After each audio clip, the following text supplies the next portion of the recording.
Assalamualaikum warahmatullahi wabarakatuh. Bertemu lagi di channel Nanti Malam. Gimana kabarnya teman-teman? Semoga kalian dalam keadaan sehat selalu. Malam ini saya akan membawakan cerita pesugihan perabotan keliling. Jangan lupa subscribe dan nyalakan lonceng notifikasinya agar nggak ketinggalan cerita horor berikutnya. Oke, tanpa berlama-lama lagi, siapkan nyali kalian karena kita akan langsung masuk ke ceritanya. Setiap pagi di kampung Cikareo, suara gerobak kayu yang berdecit khas sudah menjadi hal biasa. Bunyi roda tua yang menggesek aspal bercampur tanah itu menjadi alarm alami bagi para ibu rumah tangga. Anak-anak kecil pun tahu, jika suara itu terdengar, berarti Pak Handoko sudah mulai keliling menawarkan perabotan rumah tangga. Pak Handoko adalah pria berusia 40 tahun, bertubuh sedang dengan wajah penuh senyum dan sapaan ramah. Ia selalu mengenakan topi lusuh dan kemeja kotak-kotak yang lengannya dilipat hingga siku. Di balik senyumannya yang bersahabat, tersimpan rasa lelah dan tekanan hidup yang tak sedikit, namun ia tak pernah memperlihatkannya. Gerobaknya penuh dengan barang-barang yang bisa bikin para ibu rumah tangga berbinar. Rak piring aluminium, kipas angin, dispenser, hingga lemari plastik warna-warni. Barang-barang itu bisa dibawa pulang, cukup dengan cicilan mingguan. Minggu ini nyicil 20.000 bu, minggu depan baru lanjut lagi. Gak usah khawatir, saya percaya sama ibu, ucapnya setiap kali menawarkan dagangannya. Di sisi lain, hidupnya tak semanis senyum yang ia pasang. Di rumah, istrinya Bu Deva mulai gelisah. Mereka makin banyak piutang yang tak tertagih. Anak mereka belum bisa lanjut sekolah karena tunggakan SPP. Belum lagi biaya makan dan utang ke koperasi. Namun sejak 3 bulan terakhir, hidup mereka makin sulit. Bukan hanya karena pelanggan yang menunggak, tapi karena munculnya pesaing baru, Pak Teguh. Pak Teguh meskipun baru langsung menarik perhatian. Ia lebih muda, punya gerobak motor, dan barangnya lebih bagus. Bahkan, ia menawarkan cicilan lebih murah dan bonus tambahan. Ibu-ibu kampung mulai beralih. Nggak usah beli ke Pak Handoko, di Pak Teguh ada yang lebih bagus, lebih murah pula. Begitu bisik-bisik di warung. Pak Handoko merasa terpojok. Dagangannya mulai menumpuk, uang tak masuk, dan istrinya mulai kehilangan kesabaran. Mas, sampai kapan kita begini terus? Tiap hari Mas kerja keliling, pulangnya cuma bawa capek. Duit nggak ada, dapur susah ngebul, keluh Bu Deva suatu malam. Saat mereka duduk di dapur sambil makan nasi dan tempe goreng seadanya. Namanya juga usaha, Deva. Saingan itu biasa. Lagian saya juga udah lama dagang di kampung ini. Pelanggan, pasti balik lagi, jawab Handoko sambil menahan napas berat. Enggak Mas, sekarang zaman beda. Kalau terus kayak gini kita bisa bangkrut. Kalau Mas mau, aku kenal seseorang. Dia bisa bantu. Pak Handoko memandang istrinya dengan bingung. Siapa? Bu Deva menatap keluar jendela. Suaranya berubah pelan, nyaris seperti bisikan. Orang tua di pasar, dia bilang ada jalan cepat, tapi ada syaratnya. Handoko mengernyit. Maksudmu pesugihan? Bu Deva diam. Tapi dari tatapannya, Pak Handoko tahu jawaban istrinya. Malam, tuh angin bertiup lebih kencang dari biasanya. Atap rumah mereka bergemeretak, dan lampu minyak di dapur tiba-tiba meredup. Jauh di ujung jalan, suara gerobak kayu masih terdengar. Tapi tak ada seorang pun yang mendorongnya. Sejak kehadiran Pak Teguh, suasana kampung Cikareo tak lagi sama bagi Pak Handoko. Pria itu muncul tiba-tiba, membawa angin perubahan yang tak mengenakan. Umurnya sekitar pertengahan 30-an, bertubuh tinggi dan gagah, selalu tampil necis, dengan kaos polo dan celana panjang rapi. Gerobaknya bukan gerobak biasa, melainkan motor roda 3 yang sudah dimodifikasi jadi seperti toko berjalan, lengkap, bersih, dan modern. Setiap pagi sebelum Pak Handoko sempat mendorong gerobaknya keluar, suara knalpot Pak Teguh sudah lebih dulu bergema di kampung. Di atas motornya, ada speaker kecil yang memutar jingle khas kredit perabotan. Anak-anak senang melihatnya. Ibu-ibu ramai menyambut. Ia membawa barang-barang kekinian. blender otomatis, rice cooker digital, bahkan ada yang memesan mesin cuci mini. Awalnya Pak Handoko masih berusaha bersabar. Ia berpikir pelanggan lamanya pasti setia. Tapi kenyataan berbicara lain. Suatu pagi, saat Pak Handoko mampir ke rumah Bunia, pelanggan lamanya, ia mendapati lemari plastik baru yang mengkilap berdiri tegak di sudut ruang tamu. "Wah, Bu, beli lemari baru ya?" tanya Pak Handoko. Berusaha tetap ramah, Bunia tertawa canggung. Iya Pak, ini. Kebetulan Pak Teguh lagi promo, cicilannya ringan. Saya juga dapat setrika gratis." Pak Handoko hanya mengangguk sambil tersenyum. Pahit. Itu lemari yang seharusnya bisa ia jual. Hari demi hari, kondisi makin memburuk. Para pelanggan lama mulai menghindar saat ia datang. Ada yang bilang mereka lagi nggak punya uang. Ada yang sengaja nggak di rumah. Gerobaknya makin berat bukan karena barangnya, tapi karena beban pikiran yang ia dorong setiap hari. Di rumah, Bu Deva makin murung. Ia jarang berbicara, tapi kalau bicara selalu menyinggung satu hal, jalan pintas. Sampai akhirnya, suatu malam, Bu Deva benar-benar bicara serius. Mbah Sarwo nunggu di kebun bambu belakang pasar. Kalau Mas masih mau usaha ini jalan, sekarang waktunya. Pak Handoko menatap istrinya dengan mata lelah. "Kamu yakin ini jalan yang benar, Deva?" Bu Deva mendekat menggenggam tangan suaminya. "Aku nggak peduli benar atau salah. Yang aku peduli kita bisa hidup layak lagi. Anak kita bisa sekolah, kita bisa makan tanpa ngutang." Akhirnya, setelah sekian lama menahan diri, Pak Handoko mengalah. Malam itu, ia berjalan sendirian ke arah kebun bambu. Langit mendung tapi angin malam justru terasa panas.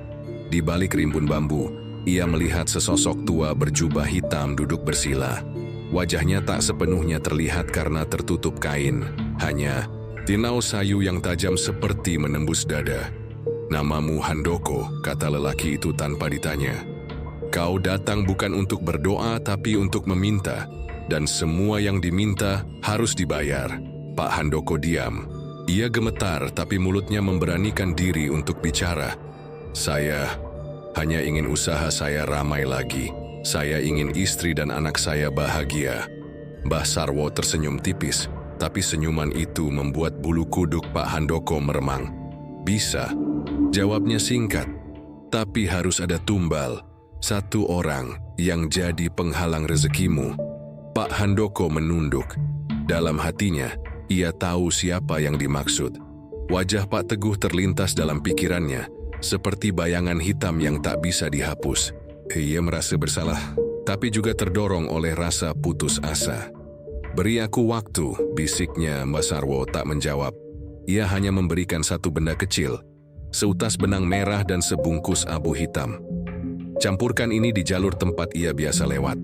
Biarkan alam yang bekerja." Pak Handoko pulang dengan langkah berat. Tapi malam itu, untuk pertama kalinya dalam waktu lama, Bu Deva menyambutnya dengan senyum penuh harap. Mereka duduk berdampingan, saling menggenggam tangan, seolah baru saja membuat keputusan terbesar dalam hidup mereka.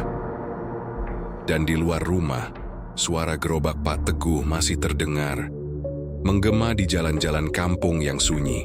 Sudah 3 hari sejak Pak Handoko menebar abu hitam itu di jalan kecil yang biasa dilalui Pak Teguh saat berjualan. Malam-malam sebelumnya terasa sunyi, seperti dunia menahan napas. Pak Handoko tak bisa tidur nyenyak, meski Bu Deva berulang kali meyakinkannya bahwa mereka hanya melakukan apa yang perlu dilakukan. "Kalau bukan dia, kita yang hancur, Mas," bisik Bu Deva di tengah gelap malam, kepalanya bersandar di dada suaminya. Anggap aja ini adil, tapi bagi Pak Handoko, tak ada yang terasa adil. Setiap pagi ia keluar rumah dengan jantung berdebar, berharap semuanya masih seperti biasa. Takut tapi juga penasaran. Sampai akhirnya, pagi keempat, kabar itu datang. Dari kejauhan, terdengar suara ibu-ibu berteriak. Beberapa warga berlarian ke ujung jalan menuruni tanjakan kecil menuju sawah. Pak Handoko, yang sedang bersiap mendorong gerobaknya, menghentikan langkah. Di ujung jalan, di tempat yang penuh kerikil dan rumput liar, Motor roda 3 milik Pak Teguh terguling. Barang-barang berserakan. Lemari plastik retak. Blender pecah. Tapi yang paling mengerikan adalah tubuh Pak Teguh. Tergeletak tak bergerak. Dengan kepala terhempas batu besar di pinggir jalan. Darah mengalir pelan dari pelipisnya. Pak Handoko berdiri membeku.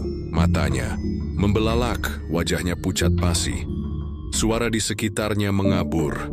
Berganti dengan gema desir angin dan bisikan samar yang entah dari mana datangnya. Sudah satu.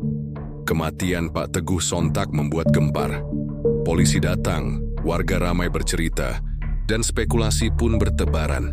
Aku udah bilang jalan itu emang rawan, kata seorang warga. Iya, tapi biasanya dia hati-hati. Masa bisa sampai terguling begitu parah? Katanya remnya blong, tapi aneh. Dia baru ganti servis minggu lalu. Pak Handoko mendengar semua itu dari balik tirai rumahnya. Ia duduk diam di ruang tamu. Tangannya menggenggam gelas kopi yang tak ia sentuh. Tubuhnya dingin, tapi pelipisnya berkeringat. Bu Deva datang membawa semangkuk bubur. Mas, makan dulu. Jangan mikir yang aneh-aneh. Pak Handoko menoleh, suaranya berat. Deva, kita beneran udah bunuh orang? Bu Deva meletakkan mangkuk dengan kasar. Dia saingan kita, Mas. Dia yang bikin anak kita nggak bisa sekolah. Dia yang bikin kita nggak bisa makan enak. Sekarang gantian kita yang ambil rezeki kita sendiri. Pak Handoko menatap istrinya. Untuk pertama kali, ia merasa asing dengan perempuan yang sudah ia nikahi bertahun-tahun. Ada sesuatu yang berubah dari Bu Deva. Matanya kini seperti menyala. Dan senyumnya bukan lagi senyum lemah lembut yang ia kenal. Hari-hari setelah kematian Pak Teguh justru jadi titik balik bagi Pak Handoko. Pelanggannya mulai kembali satu per satu. Mereka merasa tak punya pilihan. Dagangan yang sempat berdebu kini mulai laku lagi. Ibu-ibu mulai menyapa dengan ramah, bahkan minta diskon sambil tertawa kecil. Alhamdulillah, Pak. Saya senang Bapak balik ramai, kata Bu Lilis saat mengambil rak piring. Pak Handoko hanya tersenyum kaku. Dalam hatinya tak ada rasa bahagia, hanya ada ruang kosong, tempat rasa bersalah bersemayam. Namun Bu Deva berbeda. Ia tampak makin segar, belanja ke pasar dengan percaya diri, memasak makanan enak, dan bahkan menyarankan agar mereka menambah stok dagangan. Kita bisa lebih besar dari sebelumnya, katanya suatu malam. Tapi Mas harus kuat, kita belum selesai. Pak Handoko menatap istrinya dengan bingung. Maksudmu? Bu Deva mendekat lalu berbisik, kalau kita mau terus maju, kita butuh satu lagi. Jantung Pak Handoko serasa berhenti berdetak. Apa tumbal lagi? Bu Deva menatapnya datar. Kali ini Pak Sodik, dia mulai nyicil barang juga, Mas. Dari rumah ke rumah. Kalau kita nggak cepat, dia bisa jadi ancaman. Selanjutnya, Pak Handoko menggeleng pelan, hatinya memberontak. Tapi Bu Deva sudah tak bisa dihentikan. Wanita itu kini lebih menyeramkan dari Mbah Sarwo sendiri. Malam itu Pak Handoko bermimpi buruk. Ia berdiri di tengah sawah, dan di depannya berdiri Pak Teguh, tubuhnya penuh luka, matanya kosong tapi mulutnya bergerak. Belum selesai. Handoko, belum. Pak Handoko terbangun dengan napas tersengal dan keringat dingin membasahi bajunya. Dari luar jendela terdengar bunyi gerobak kayu. Tapi anehnya, tak ada siapapun di luar. Dan entah kenapa, suara itu terdengar datang dari arah rumah Pak Sodik. Pagi itu, matahari belum sepenuhnya naik ketika Pak Handoko duduk di teras rumahnya, memandangi jalan kosong yang mengarah ke rumah Pak Sodik. Cangkir kopi di tangannya sudah dingin sejak tadi, tapi tangannya enggan meletakkannya. Seolah ia sedang menimbang apakah hidupnya akan berubah lagi, atau justru terjun lebih dalam ke dalam lubang yang gelap. Pak Sodik adalah pria sederhana. Usianya lebih tua dari Pak Handoko, mungkin hampir 50. Rambutnya sudah memutih sebagian, tapi semangatnya berdagang tak pernah surut. Ia baru mulai menawarkan barang-barang rumah tangga beberapa bulan terakhir, dengan cara yang hampir sama seperti Pak Handoko dulu. Keliling kampung dari pintu ke pintu, sabar, dan tidak banyak bicara. Pak Sodik tidak punya kendaraan mewah, apalagi gerobak motor seperti almarhum Pak Teguh. Ia cuma punya sepeda tua yang dikayu perlahan sambil membawa 2 tas besar berisi barang jualannya. Tapi entah mengapa, warga mulai menyukai pendekatannya. Kata orang, dia orang baik, sabar, dan tidak pernah memaksa saat menagih cicilan. Dan itu cukup untuk membuat Bu Deva resah. Mas, kita nggak boleh lengah. Orang kayak Pak Sodik itu pelan tapi pasti. Kalau dia mulai punya pelanggan tetap, kita balik lagi ke titik nol, katanya sambil menyetrika pakaian. Suaranya datar tapi menusuk. Pak Handoko diam, ia tak sanggup membantah. Tapi malam-malamnya makin berat. Mimpi buruk tak henti menghantuinya. Wajah Pak Teguh terus muncul. Tubuh penuh darah, mata kosong yang menatap tanpa henti. Dan sejak niat mengorbankan Pak Sodik muncul, gangguan makin sering terjadi. Malam pertama, Pak Handoko mendengar suara tangisan anak kecil dari belakang rumah. Tapi saat ia keluar mengecek, tak ada siapa-siapa. Hanya angin yang berdesir lewat celah bambu. Malam kedua, gerobaknya bergerak sendiri. Roda kayunya berderit pelan, maju beberapa langkah, lalu berhenti. Ia berteriak memanggil Bu Deva, tapi istrinya hanya melihat dengan ekspresi datar, seolah itu hal biasa. Sudah mulai, kata Bu Deva singkat. Mulai apa? Pak Handoko memaksa, bayarannya. Kita dikasih rezeki tapi harus siap diganggu. Namanya juga dunia gelap. Pak Handoko menatap istrinya dengan ketakutan. Wanita itu berubah. Bahkan caranya bicara kini seperti bukan lagi seorang istri, melainkan alat dari sesuatu yang lebih besar, lebih kelam, dan gangguan belum selesai. Malam ketiga, Pak Handoko melihat bayangan tinggi berdiri di ujung kebun belakang rumah. Bayangan itu tak bergerak, hanya menatap. Tubuhnya tinggi besar, tak punya wajah, tapi auranya membuat udara terasa berat. Pak Handoko menutup jendela cepat-cepat dan bersyukur tidak sampai pingsan. Esok harinya Pak Handoko melihat Pak Sodik sedang duduk di warung sambil tertawa kecil bersama beberapa warga. Ia menyapa Pak Handoko dengan hangat. Pagi Pak Handoko, gimana dagangan hari ini? Senyuman itu membuat hati Pak Handoko semakin bergejolak. Lelaki itu tak tahu bahwa dirinya sudah masuk dalam daftar korban. Malam harinya Bu Deva datang membawa bungkusan kecil dari pasar. Dalamnya ada selembar kain, kafan dan sebatang lilin hitam. Kata Mbak Sarwo, ini tinggal dipakai. Lilinnya dibakar di dekat rumah Pak Sodik. Tapi ingat jangan sampai ketahuan. Dan kamu harus nyebut namanya saat lilin itu menyala. Pak Handoko memandangi benda-benda itu. Tubuhnya gemetar. Hatinya berteriak menolak, tapi mulutnya tak bisa berkata-kata. Malam itu, setelah semua lampu rumah dimatikan, Pak Handoko berjalan pelan menyusuri jalan setapak menuju rumah Pak Sodik. Lilin hitam itu ia sembunyikan di balik jaket. Langkahnya seperti diiringi desir angin yang membisikkan ketakutan ke telinganya. Sesampainya di dekat pagar rumah Pak Sodik, ia berhenti. Dengan tangan gemetar, ia menyalakan lilin itu. Api kecil muncul, nyala merah kebiruan yang tidak biasa. Cahaya itu menari liar seperti menertawakan dirinya. Sodi, bisiknya pelan, dan tiba-tiba api lilin itu menyala tinggi, seperti tersulut angin kencang. Tapi malam itu tak ada angin, hanya keheningan mencekam. Pak Handoko menjatuhkan lilin itu, lalu lari terbirit-birit kembali ke rumah. Dadanya sesak, pikirannya kacau. Tapi Bu Deva menyambutnya dengan pelukan hangat. Bagus, Mas. Sekarang tinggal nunggu waktunya. Keesokan harinya, kabar mengejutkan menyebar di kampung. Pak Sodik ditemukan pingsan di depan rumahnya sendiri. Wajahnya pucat, tubuhnya kaku seperti batu dan matanya terbuka lebar tapi kosong. Ia masih hidup tapi tak lagi sadar. Dokter bilang tak ada luka, tidak ada sebab pasti. Hanya tubuh yang menolak bangun seperti jiwanya tertinggal entah di mana. Warga bilang itu angin jahat. Ada juga yang curiga, santet. Tapi bagi Pak Handoko, itu adalah hasil dari sesuatu yang jauh lebih mengerikan. Pesugihan. Hari-hari berlalu, dan kondisi Pak Sodik tak membaik. Istrinya, Bu Salmah, menangis setiap malam. membawa anaknya yang masih kecil ke pos ronda. Meminta bantuan, "Bapak, kalian gak bangun-bangun, Nang. Ibu udah gak tahu harus ngapain." Mendengar itu, Pak Handoko hanya bisa menunduk. Air matanya jatuh.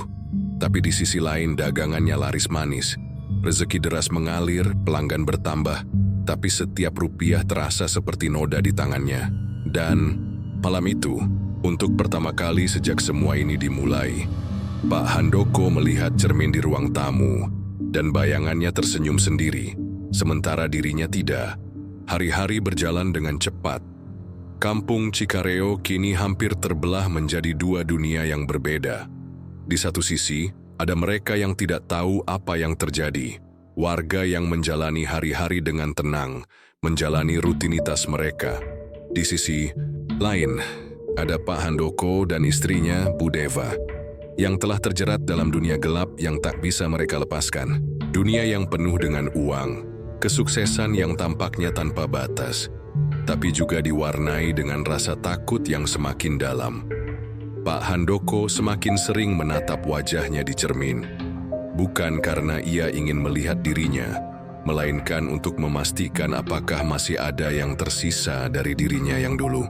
Tapi cermin itu hanya memperlihatkan seorang pria yang lebih tua, dengan mata yang tampak kosong, senyum yang dipaksakan, dan garis-garis di wajahnya yang terlihat lebih dalam daripada seharusnya. Setiap kali ia melihat bayangannya, ia merasa seperti orang asing. "Mas, kenapa nggak pernah senyum lagi? Kita kan sudah berhasil," kata Bu Deva suatu malam, saat mereka duduk di meja makan dengan hidangan yang cukup mewah untuk ukuran keluarga mereka. Makanan itu lebih enak dari biasanya. Keluarga mereka kini hidup lebih nyaman, rumah lebih besar, anak mereka bisa sekolah lagi, dan Pak Handoko bisa membeli barang-barang yang dulu hanya bisa ia impikan. Tapi semua itu seolah tak berarti apa-apa lagi. Pak Handoko mengangkat kepala, menatap istrinya. "Deva, ini semua salah, semua yang kita lakukan kita bayar dengan nyawa. Dan aku mulai merasa kita nggak akan bisa lari dari ini." Bu Deva hanya tersenyum tipis. Senyuman yang tidak tulus, yang justru membuat Pak Handoko merasa semakin tertekan.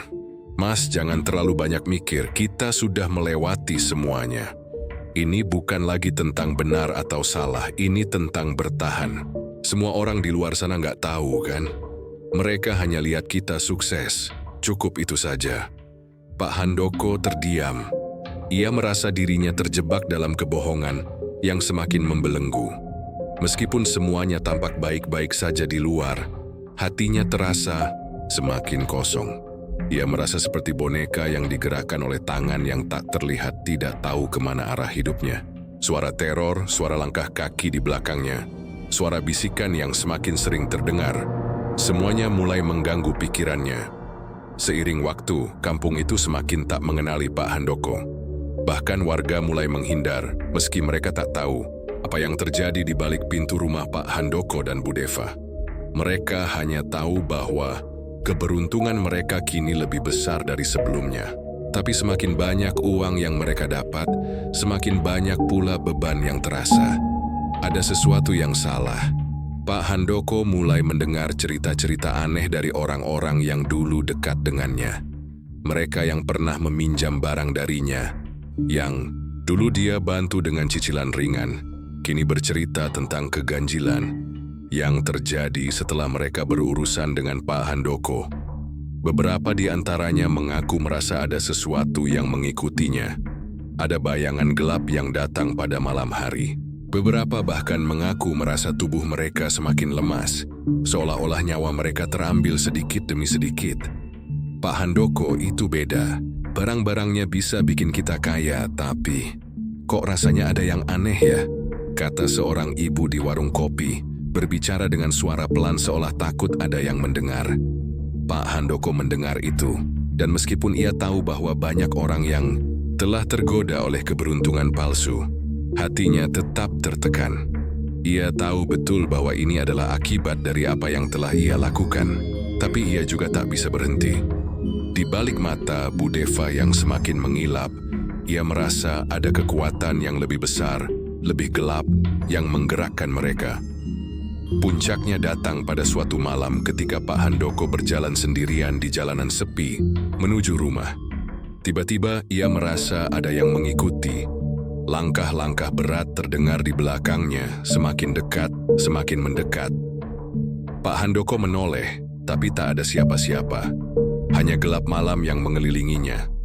Namun di dalam hatinya, ia tahu sesuatu itu ada di dekatnya dan itu bukan hal baik. Ketika sampai di depan rumah, ia mendapati Bu Deva berdiri di depan pintu, tersenyum lebar. Tapi senyumnya kali ini terasa berbeda, seperti senyuman yang penuh kemenangan, yang penuh kebanggaan, tapi juga penuh dengan rasa yang tak bisa dijelaskan. Mas, kita berhasil. Semua yang kita inginkan sekarang ada di tangan kita. Kita sudah sampai di puncak, kata Bu Deva dengan suara yang hampir terdengar seperti bisikan. Tapi Pak Handoko merasakan sesuatu yang lebih buruk dari ketakutan. Sesuatu yang tak bisa ia jelaskan. Ada sesuatu yang telah terjadi pada istrinya. Bu Deva bukan lagi wanita yang ia kenal. Ia sudah berubah menjadi sosok yang lebih gelap, lebih menakutkan. Pak Handoko merasa seperti dirinya hanyalah alat untuk mencapai tujuan yang lebih besar. Dan tujuan itu bukan hanya tentang uang, tetapi sesuatu yang jauh lebih mengerikan. Deva, kita sudah terlalu jauh. Ini tidak benar, kata Pak Handoko. Suaranya serak, napasnya terengah-engah. Namun Bu Deva hanya tertawa pelan. Kita sudah memilih jalan ini, Mas. Tidak ada yang bisa kita lakukan lagi. Kita sudah terperangkap dan tidak ada jalan kembali. Pak Handoko merasakan tubuhnya semakin berat. Sesuatu yang tak terlihat menahannya. Ia ingin lari, ingin berteriak, tetapi kakinya terasa lumpuh. Sesuatu di dalam dirinya sudah hilang, ditarik ke dalam kegelapan yang semakin dalam. Dalam kekosongan yang mencekam itu ia mendengar suara-suara. Suara yang datang dari belakang, dari sudut-sudut gelap rumah mereka. Suara tertawa, suara tangisan, suara teriakan yang tak berujung. Suara itu milik mereka yang sudah terjebak, yang telah jadi korban. Dan Pak Handoko tahu, sekarang giliran mereka. Di dalam rumah itu, senyum Bu Deva tak lagi terlihat sebagai senyum kebahagiaan, tetapi sebagai senyum yang penuh dengan penderitaan yang tak terucapkan. Di luar, dunia terus berputar, tetapi di dalam, mereka berdua sudah menjadi bagian dari dunia yang tak terjangkau oleh cahaya. Pak Handoko sudah merasa seperti ada sesuatu yang menggerogoti dirinya. Seiring berjalannya waktu, kehidupannya yang semula sederhana dan penuh harapan kini berubah menjadi kabut gelap yang tak pernah bisa ia singkirkan. Wajah Bu Deva yang dulu penuh cinta kini hanya menyisakan senyum kosong yang mengerikan. Setiap hari, mereka semakin terperangkap dalam dunia pesugihan yang mereka ciptakan. Dan meskipun mereka memperoleh kekayaan, itu semua datang dengan harga yang sangat mahal. Harga yang tidak pernah mereka duga sebelumnya. Malam itu, Pak Handoko duduk termenung di ruang tamu. Lampu gantung yang dulu berkilau terang kini hanya mengeluarkan cahaya redup. Seolah-olah cahaya itu pun mulai lelah dan kehilangan kekuatan. Di luar, angin malam bertiup kencang, membawa suara-suara aneh yang membuat jantungnya berdebar-debar. Suara itu semakin dekat, seolah-olah ada sesuatu yang mengikuti langkahnya. Ia menatap pintu depan, berharap bisa melihat sesuatu yang familiar, sesuatu yang mengingatkannya pada masa-masa yang lebih baik. Tapi apa yang ia lihat hanya bayangannya sendiri yang memantul di jendela. "Mas, kenapa kamu diam aja?" Suara Bu Deva tiba-tiba mengganggu lamunannya. Ia masuk ke ruangan dengan langkah pelan, membawa secangkir teh hangat yang sudah dingin. "Kamu kenapa, Mas? Jangan kelamaan mikir. Nanti malah sakit. Kita kan sudah bisa hidup enak sekarang." Pak Handoko menoleh, mencoba untuk tersenyum. Meskipun ia tahu senyuman itu terasa dipaksakan. "Aku nggak tahu, Deva. Aku merasa seperti ada yang salah. Semua ini nggak bisa jadi berkat tanpa ada yang harus dikorbankan." Bu Deva menggeleng pelan, seolah-olah kalimat itu terlalu berat untuk dipahami. "Kamu terlalu banyak mikir, Mas. Di semua orang yang berhasil, mereka pasti ada harga yang harus dibayar. ini jalan yang kita pilih. Kalau kamu takut, kita nggak akan bisa lanjut. Dan kalau kita terus begini, Pak Handoko bertanya, suaranya serak. Apa yang terjadi kalau kita terus hidup dalam kegelapan ini? Pak, kita akan jadi seperti mereka yang tak bisa keluar dari lingkaran setan ini. Bu Deva mendekat dan menatapnya tajam. Kita nggak akan seperti mereka, Mas. Kita akan jadi lebih besar, lebih kuat. Kita akan hidup tanpa rasa takut. Tidak ada yang bisa menghalangi kita sekarang. Tetapi Pak Handoko merasakan sesuatu yang berbeda dalam diri istrinya. Ada sesuatu yang berubah dalam dirinya. Sesuatu yang lebih gelap, lebih menakutkan. Bu Deva bukan lagi wanita yang ia kenal. Wanita yang dulu ia nikahi dengan cinta. Ia kini terlihat seperti seseorang yang sudah sepenuhnya terjebak dalam kekuatan yang lebih besar dari sekadar uang dan kekuasaan. Hari berikutnya, Pak Handoko pergi ke pasar, mendorong gerobak perabotan rumah tangga yang kini selalu penuh barang. Setiap kali ia melintasi jalan, ia merasa matanya ditatap oleh banyak orang, tetapi mereka tak pernah melihatnya dengan pandangan yang sama lagi. Ada rasa ketakutan yang tidak bisa ia sembunyikan, seperti ada sesuatu yang mengikutinya setiap langkah. Sesekali ia merasakan udara yang lebih berat, lebih menyesakkan, seolah-olah ia dikelilingi oleh bayangan yang tak kasat mata. Di pasar, ia bertemu dengan salah satu pelanggannya, seorang ibu-ibu yang dulu sering berbelanja darinya. Ibu itu menyapanya dengan senyum tipis, tapi Pak Handoko bisa melihat bahwa ada rasa takut yang terpancar di matanya. Pak Handoko, apa kabar? Dagangan Bapak laris terus ya? Pak Handoko tersenyum lemah. Alhamdulillah Bu, semuanya lancar. Namun, ibu itu tidak tampak percaya. Pak Handoko, maaf kalau saya ikut campur, tapi ada yang bilang kalau dagangan Bapak itu berbeda. Gak cuman karena kualitas, tapi ada sesuatu yang gak beres. Saya dengar cerita, Pak Handoko merasa hatinya berdegup kencang. Ia tahu apa yang akan dibicarakan oleh ibu itu. Apa maksud ibu? Ibu itu menatap sekeliling dengan cemas, memastikan tidak ada yang mendengar. Ada yang bilang, kalau Bapak pakai cara yang gak halal. Ada yang bilang Bapak melakukan hal-hal aneh. Saya nggak tahu, Pak, tapi saya cuma mau kasih tahu supaya Bapak hati-hati. Pak Handoko terdiam. Kata-kata itu seperti hantaman yang membuat dadanya sesak, tapi ia hanya bisa tersenyum. Meskipun senyum itu terasa seperti pisau yang mengiris hatinya. Terima kasih atas perhatian Ibu. Saya nggak tahu apa yang orang-orang bicarakan, tapi saya hanya berusaha mencari rezeki yang halal. Ibu itu menatapnya sekali lagi dengan tatapan penuh kekhawatiran, lalu pergi tanpa mengucapkan selamat tinggal. Setelah ibu itu pergi, Pak Handoko merasa dunia seakan berputar. Ada sesuatu yang mulai runtuh di dalam dirinya. Hanya dalam beberapa bulan, hidupnya yang dulu penuh harapan dan kerja keras kini berubah menjadi mimpi buruk yang tak bisa ia bangun. Ia merasa sudah terlalu jauh masuk ke dalam dunia gelap ini. Dan semakin ia berusaha untuk keluar, semakin kuat pula daya tariknya untuk menahannya. Malam itu Pak Handoko kembali terbangun dari tiduran yang tidak nyenyak. Terdengar suara langkah, kaki di luar rumah, mungkin hanya suara angin, atau mungkin suara yang datang dari tempat yang lebih dalam. Ia menatap jam di dinding, sudah hampir tengah malam. Seketika pintu rumahnya terbuka dengan bunyi berderit. Pak Handoko terlonjak, dan sebelum ia bisa bergerak, Bu Deva sudah ada di hadapannya. Berdiri di ambang pintu, wajahnya tampak berbeda, lebih pucat, lebih dingin. Mas, kita harus segera selesai. Jangan ragu lagi, kata Bu Deva. Suaranya hampir seperti perintah. Pak Handoko menatapnya bingung dan ketakutan. Apa maksudmu, Deva? Semua ini harus selesai, Mas. Jika kita tidak ambil langkah besar, kita akan terperangkap selamanya. Kita harus... Namun sebelum Bu Deva bisa menyelesaikan kata-katanya, Pak Handoko merasakan tubuhnya tiba-tiba terasa lemah. Jantungnya berdetak kencang, dan sekujur tubuhnya seperti dibekukan oleh suatu kekuatan tak terlihat.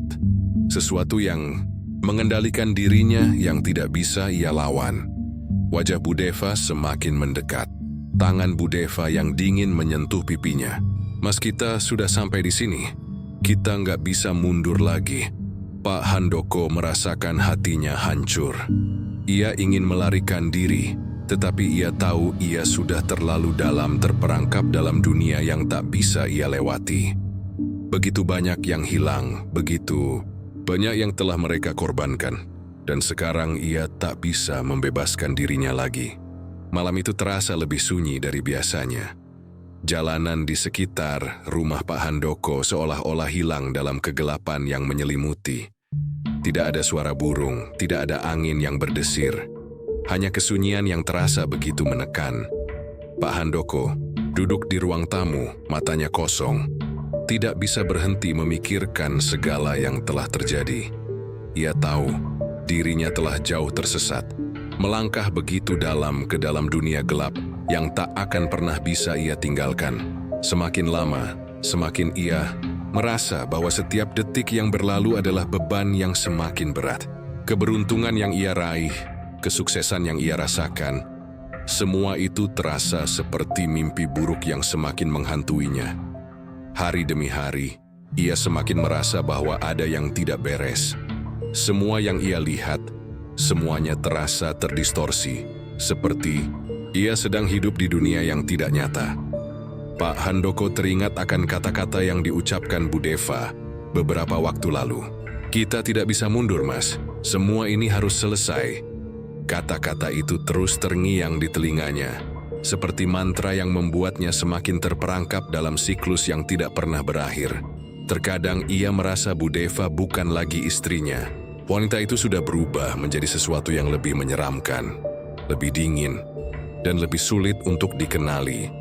Ia bahkan mulai merasakan ada kekuatan yang mengendalikan Bu Deva, sebuah kekuatan yang datang dari jauh di luar pemahamannya. Pikiran Pak Handoko terhenti ketika ia mendengar suara langkah kaki di luar rumah. Langkah yang teratur, namun penuh dengan kekuatan yang tidak bisa dijelaskan. Langkah itu seolah datang dari seseorang yang tidak bisa dilihat dengan mata biasa, tapi cukup untuk membuat tubuhnya merinding. Ia menoleh ke arah jendela, namun hanya gelap yang terlihat. Tiba-tiba, pintu depan terbuka dengan sendirinya. Pak Handoko berdiri cepat, matanya terbuka lebar. Di depan pintu, berdiri sosok yang ia kenal, tapi kali ini wajahnya tampak sangat berbeda. Itu adalah Pak Sodik, pria yang beberapa waktu lalu sempat pingsan, dan kini tak pernah muncul lagi di kampung. Tapi sekarang, sosok Pak Sodik yang berdiri di sana bukanlah sosok yang biasa ia kenal. Wajahnya terlihat pucat, matanya kosong, dan tubuhnya tampak lebih kurus seolah-olah kehidupannya telah ditarik habis oleh sesuatu yang mengerikan.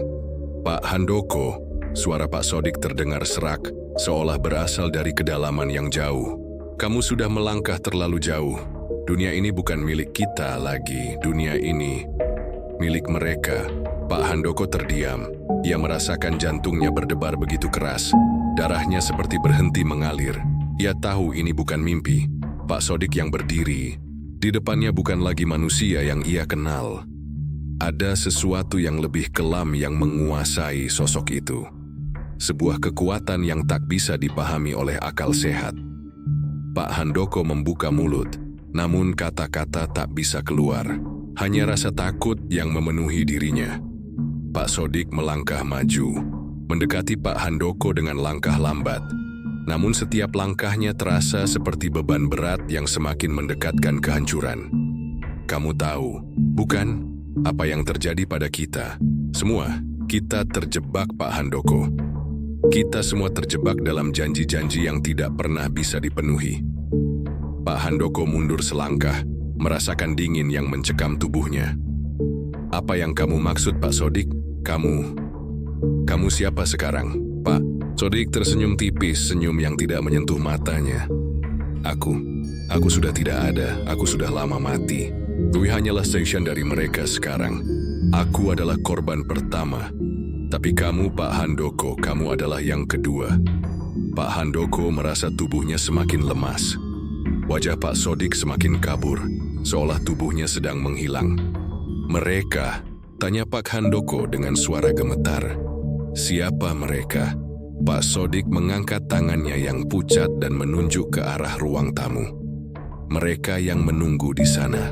Mereka yang menunggu untuk menyelesaikan apa yang sudah dimulai. Kamu sudah membuka pintu itu, Pak Handoko.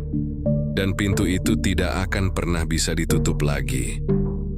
Tanpa bisa berkata apa-apa lagi, Pak Handoko merasa seolah-olah ada kekuatan yang tak tampak menarik tubuhnya. Matanya mulai berkunang-kunang. Ketika ia terjatuh ke lantai, pandangannya kabur dan hanya ada gelap yang semakin mendekat. Di tengah kegelapan itu, ia mendengar suara-suara mengerikan, suara tertawa, suara tangisan, dan suara teriakan yang datang dari berbagai arah. Pak Handoko terbangun beberapa saat kemudian. Ia merasakan tubuhnya sangat lelah, seolah-olah ia baru saja menjalani perjalanan yang sangat jauh. Namun ketika ia membuka matanya, ia melihat sesuatu yang sangat berbeda. Semua perabotan di rumahnya tampak bergerak sendiri, seolah ada kehidupan yang tak terlihat. Lampu-lampu yang tadinya redup kini menyala terang, namun cahayanya terasa sakit di mata. Dan di ujung ruang tamu, ia melihat sosok Bu Deva. Namun kali ini wanita itu bukan lagi istrinya yang dulu. "Mas, kamu sudah kembali ke jalan yang benar," kata Bu Deva. Suaranya terdengar aneh, datar, seperti suara yang datang dari kedalaman. Tanah. Pak Handoko berdiri perlahan, berusaha menguasai dirinya. "Apa yang terjadi, Deva? Apa ini? Apa yang sudah kita lakukan?" Bu Deva hanya tersenyum senyuman yang sangat menakutkan. "Kita sudah sampai, Mas. Kita sudah mendapat apa yang kita inginkan. Tapi kamu tidak sadar, kan? Apa yang kita lakukan ini akan mengubah segalanya. Kita tidak akan bisa mundur sekarang." Pak Handoko merasakan seluruh tubuhnya gemetar. Ada ketakutan yang begitu dalam di dalam dirinya, ketakutan yang tak bisa ia jelaskan dengan kata-kata. Ada sesuatu yang menggerogoti dirinya, sesuatu yang lebih besar dari dirinya, dan itu semakin kuat. Semua yang ia peroleh selama ini, semua uang, kekuasaan, dan kesuksesan, itu semua datang dengan harga yang sangat tinggi. Harga yang bukan hanya berupa nyawa, tetapi juga jiwanya sendiri. Sementara itu, di luar rumah, suara-suara aneh semakin keras. Dari kejauhan, terdengar langkah-langkah yang semakin mendekat. Langkah-langkah itu bukan hanya milik satu orang, tetapi banyak. Ada banyak sosok yang datang berjalan menuju rumah Pak Handoko dengan tujuan yang tidak bisa ia hindari. Pak Handoko menyadari satu hal. Tidak ada jalan keluar. Ia sudah terperangkap dalam dunia ini. Dan kini, bayang-bayang yang selama ini menghantui pikirannya, yang selalu datang dalam mimpi buruknya, kini semakin mendekat. Mereka datang untuk menuntut pembayaran atas semua yang telah terjadi. Ia hanya bisa berharap bahwa dalam kegelapan ini ada sedikit cahaya yang bisa menyelamatkan dirinya. Tetapi semakin ia berpikir, semakin ia sadar bahwa tidak ada yang tersisa untuk diselamatkan. Semuanya sudah hilang. Pak Handoko berdiri di tengah ruang tamu yang kini terasa lebih gelap dari sebelumnya. Setiap sudut ruangan dipenuhi dengan bayangan yang bergerak, seolah ada sesuatu yang mengawasi setiap geraknya. Ia mendengar langkah kaki di luar rumah, lebih banyak dari sebelumnya. Mereka datang, makhluk-makhluk yang tidak tampak, tetapi kehadiran mereka dapat dirasakan dengan sangat jelas. Ada suara bisikan yang terus mengitari dirinya, semakin mendalam, semakin sulit untuk dibedakan antara kenyataan dan ilusi. Di depannya Bu Deva berdiri dengan tatapan yang kosong. Wajahnya semakin tidak dikenali. Suaranya, yang dulunya lembut dan penuh cinta, kini terdengar datar, seperti mesin yang tidak bisa berhenti berfungsi. "Mas, semuanya sudah terlambat. Kita sudah sampai di titik ini. Tidak ada lagi jalan mundur." Pak Handoko menggigit bibirnya, menahan perasaan yang semakin meluap. "Apa yang kita lakukan, Deva? Apa yang sudah kita lakukan? Aku sudah kehilangan diriku sendiri. Aku tidak tahu siapa kita lagi. Semua yang kita capai ini, apakah itu benar-benar milik kita?"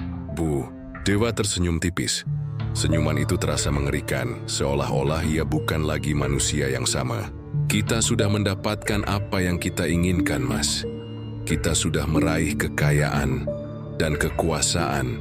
Tidak ada yang lebih penting daripada itu."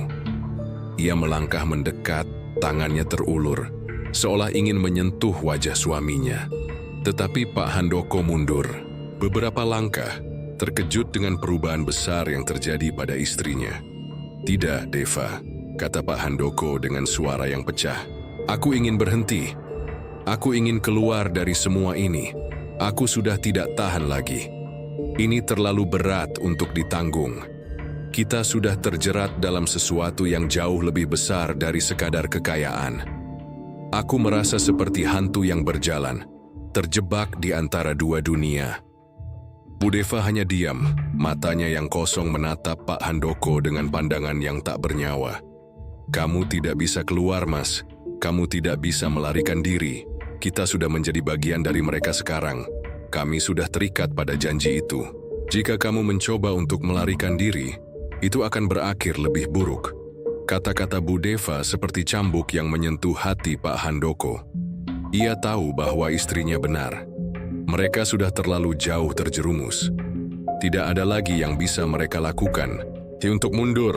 Segala yang telah mereka pilih, segala keputusan yang telah mereka ambil, kini membayangi mereka seperti bayangan yang tak bisa disingkirkan. Tiba-tiba, terdengar suara ketukan di pintu depan. Ketukan yang perlahan, seolah ada sesuatu yang menunggu untuk diizinkan masuk. Pak Handoko menoleh, merasa tubuhnya kaku. Ada rasa takut yang semakin mendalam di dalam dirinya. Ia merasa bahwa ini adalah saat yang tidak bisa dielakkan lagi. Saat yang sudah lama ia hindari, namun kini datang dengan begitu pasti. Dengan perlahan Pak Handoko membuka pintu. Di luar, berdiri sebuah sosok yang familiar, namun juga sangat asing. Itu adalah Pak Teguh, pesaingnya yang dulu. Namun kali ini, Pak Teguh bukan lagi pria yang tampak biasa.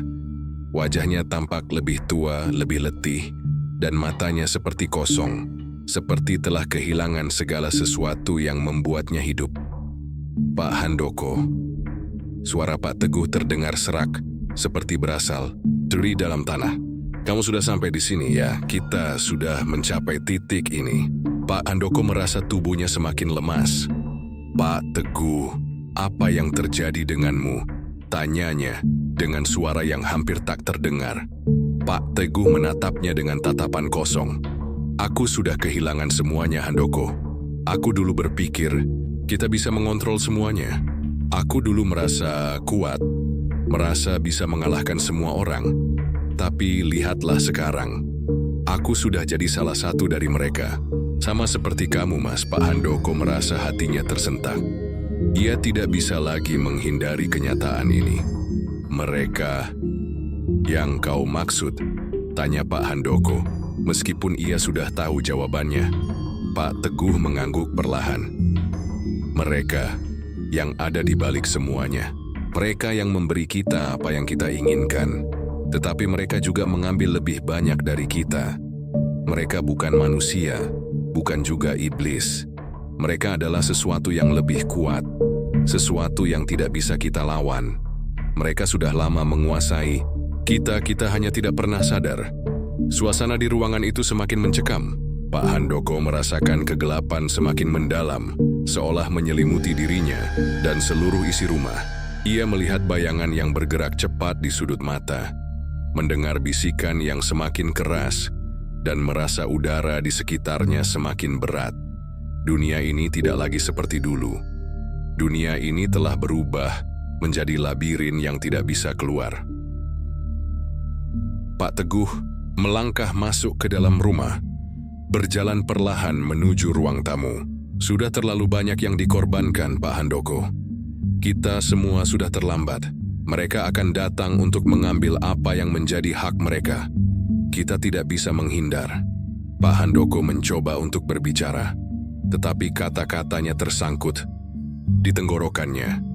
Ia tahu bahwa saat ini adalah saat terakhir, saat di mana semua dosa yang telah ia lakukan, semua pengorbanan yang telah ia buat, akhirnya harus dipertanggungjawabkan. Di ruang tamu, Bu Deva berdiri diam, hanya menatap Pak Handoko dan Pak Teguh. Wajahnya yang kosong semakin membuat suasana semakin berat. "Kita semua sudah menjadi bagian dari ini. Katanya pelan, suaranya seolah datang dari tempat yang sangat jauh. Tidak ada jalan keluar, tidak ada yang bisa kita lakukan lagi. Pak Handoko merasakan tubuhnya semakin lemah, semakin tidak bertenaga. Ia ingin melawan, ingin mengubah nasibnya, tetapi ia tahu ia sudah terjebak. Semua ini sudah terlalu dalam, terlalu jauh untuk bisa dibalikan. Semua yang ia lakukan, semua yang ia pilih, kini datang dengan harga yang sangat mahal. Tiba-tiba, suara langkah kaki terdengar lebih keras, semakin banyak, semakin mendekat. Pak Handoko menatap ke arah pintu depan, dan di sana, di ambang pintu, muncul sosok-sosok yang tidak dapat dilihat dengan jelas. Mereka datang, berbaris dalam keheningan yang mencekam, siap untuk menuntut apa yang menjadi hak mereka. Pak Handoko merasakan seluruh tubuhnya membeku. Ia merasa seperti seluruh dunia berputar di sekelilingnya, dan ia terjatuh ke dalam kegelapan yang tak bisa ia hindari. "Mas, ini sudah waktunya." Suara Bu Deva terdengar lagi. Kali ini lebih dingin dari sebelumnya. "Kita harus membayar harga dari semua yang telah kita pilih." Pak Handoko hanya bisa menatap kosong, tak mampu berkata apa-apa lagi. Semua harapan, semua impian yang pernah ia miliki, kini hancur lebur di bawah kekuatan yang jauh lebih besar dari dirinya. Dunia yang ia bangun dengan pesugihan ini telah runtuh, dan kini saatnya untuk menghadapi kenyataan yang tak terelakkan. Dunia terasa semakin gelap, seperti semuanya menutup rapat-rapat di sekitar Pak Handoko. Langkah kaki yang tak tampak, bisikan yang semakin menguat, dan perasaan terperangkap dalam sebuah ruang yang tak bisa ia kendalikan. Semua itu terasa semakin menyesakkan. Ia terjatuh, tubuhnya lemas tak berdaya. Tubuhnya terasa seperti tidak memiliki tenaga untuk melawan. Semua yang terjadi kini terasa seperti mimpi buruk yang tak bisa ia bangunkan. Namun, di dalam kegelapan yang mencekam itu, Pak Handoko tahu satu hal yang tidak bisa ia hindari. Semua yang ia lakukan selama ini harus ada pembayarannya.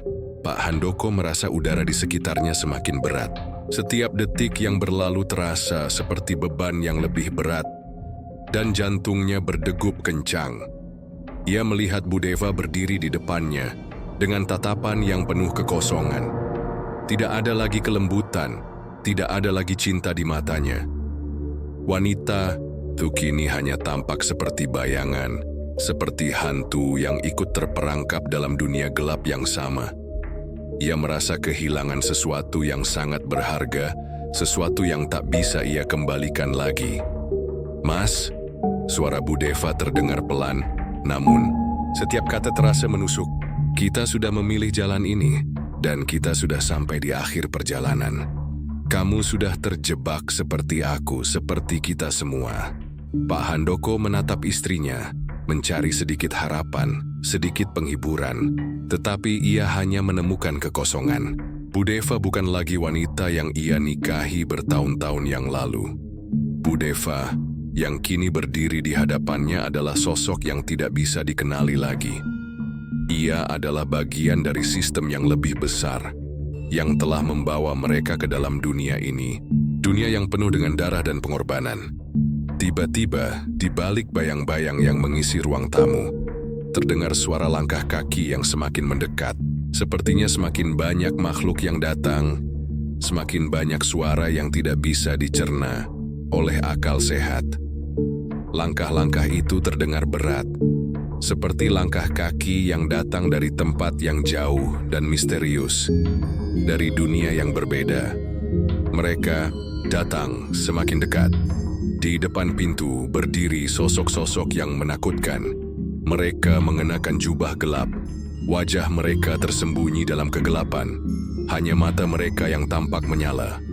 Sosok-sosok itu tidak berbicara, tetapi hanya ada keheningan yang mencekam. Mereka adalah makhluk yang datang untuk menagih semua yang telah dijanjikan. Mereka adalah bagian dari dunia lain. Dunia yang penuh dengan kekuatan yang tidak bisa dipahami oleh manusia biasa. Pak Handoko mencoba berdiri, namun kakinya terasa seperti terikat oleh rantai yang tidak tampak. Ia ingin berteriak, ingin melawan, tetapi suaranya hilang begitu saja, tenggelam dalam kesunyian yang semakin menebal. Ia tahu bahwa ini adalah akhir dari segala sesuatu yang pernah ia banggakan. Semua yang ia miliki kini harus dikembalikan. Salah satu sosok di depan pintu maju sedikit, dan di bawah jubah gelapnya tampak sebuah wajah yang sangat familiar. Pak Handoko menatap dengan tajam, dan hatinya bergetar ketika ia mengenali sosok itu. Itu adalah Pak Sodik, orang yang dulu pernah menjadi teman baiknya, yang kini sudah menjadi bagian dari dunia gelap yang tidak pernah ia bayangkan sebelumnya. Pak Handoko, suara Pak Sodik terdengar dalam keheningan yang menakutkan. Kamu sudah sampai di sini, ya. Semua yang kamu lakukan, semua yang kamu pilih, harus ada harga yang dibayar. Tidak ada yang bisa menghindar dari ini. Pak Handoko merasa tubuhnya kaku, jantungnya berdegup sangat keras, hampir tidak bisa ia kendalikan. Pak Sodik, apa yang terjadi denganmu? Tanyanya dengan suara yang terbata-bata. Pak Sodik tersenyum tipis, senyuman yang begitu dingin, begitu mengerikan. Aku sudah mati, Pak Handoko. Sama seperti kamu, aku dulu juga merasa kuat, merasa bisa mengendalikan semuanya. Tetapi sekarang lihatlah aku. Aku sudah menjadi bagian dari mereka. Aku sudah menjadi alat bagi mereka yang mengendalikan hidup kita. Suasana di sekitar mereka semakin mencekam. Pak Handoko merasa dunia ini bukan lagi tempat yang dikenalnya. Semua yang terjadi ini adalah permainan besar yang tidak bisa ia pahami. Sebuah siklus yang telah dimulai sejak ia pertama kali terjerumus dalam dunia pesugihan. Ia telah membayar dengan harga yang sangat tinggi, dan kini saatnya untuk membayar lebih lagi.